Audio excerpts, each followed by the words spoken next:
अच्छी बुआ भतीजे की रिलेशनशिप हो और कॉम्बिनेशन हो, यही हमारी शुभकामनाएं हैं हमारे भतीजे के लिए। Only he can explain the change of heart. वो राजनीतिक लॉयल्टी अगर होती तो वो टूटते, आज वो संस्कारित लॉयल्टी की वजह से वो टूटेंगे नहीं। That it's shocking, it's sad, it's unfortunate. He has been a colleague. He was nurtured in this party, his entire political career until now.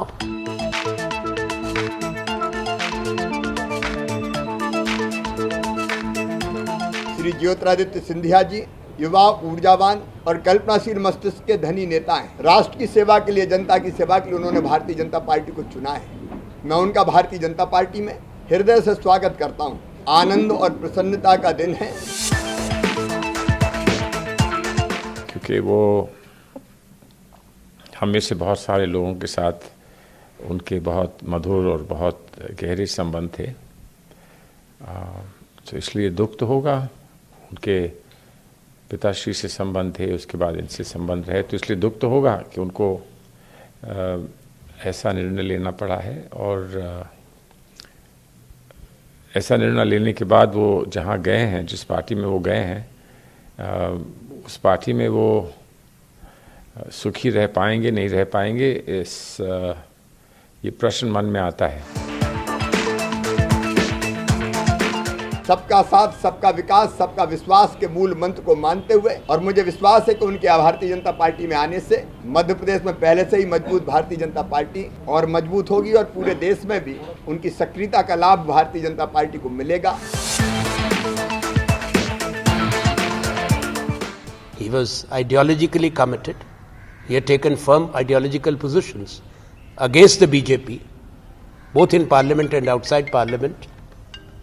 Only he can explain the change of heart.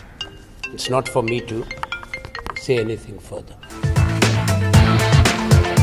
I'm very happy today. You yesterday said the prodigal grandson has returned. No, I didn't use the word prodigal. I said ghar vapsi, and I'm very happy today. And as I said, a government will be formed under my Shivraj Singh Ji Chauhan's netritva. So we're all very happy because I've worked under him and I know what wonderful yojanas we had for the Janta, and today we don't have those. So it's an opportunity to be able to put together a government under him where he actually thinks of the people. 70 साल तक इनको पदों पे रखा है, member parliament रखा है, केंद्रीय मंत्री बनाया है, और मौका आने पर मौका परिस्थिति दिखाई है, इनको जनता माफ नहीं करेगी। पूरा मुल्क देख रहा है, इतनी बेशर्माई से हॉर्स ट्रेडिंग हो रही है, कोई सोच नहीं सकता।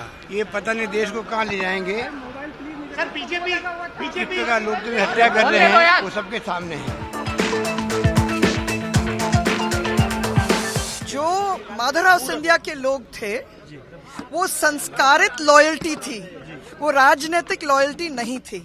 तो वो राजनीतिक लॉयल्टी अगर होती तो वो टूटते, आज वो संस्कारित लॉयल्टी की वजह से वो टूटेंगे नहीं। हमसे पाने के बाद, हमसे मतलब पार्टी से पाने के बाद शायद थोड़ा सा धैर्य रखना चाहिए था, बताना चाहिए था कि इसको ऐसे बेहतर कर सकते हैं। इसको ऐसा तो नहीं है कि कांग्रेस पर बुरा वक्त पहली बार आया है, पहले भी आया है, लोग छोड़ के गए हैं और फिर वक्त बदला है, फिर वही लोग वापस भी आए हैं, ऐसा भी तो हुआ है, होता है। लेकिन अब जो भी है, इस समय जो भी परिस्थितियां हैं उनका सामना करेंगे। कांग्रेस से सब लोग तो नहीं चले जाएंगे, बहुत सारे लोग कांग्रेस में हैं, रहेंगे, और जैसे भी हालात होंगे उनका सामना करेंगे।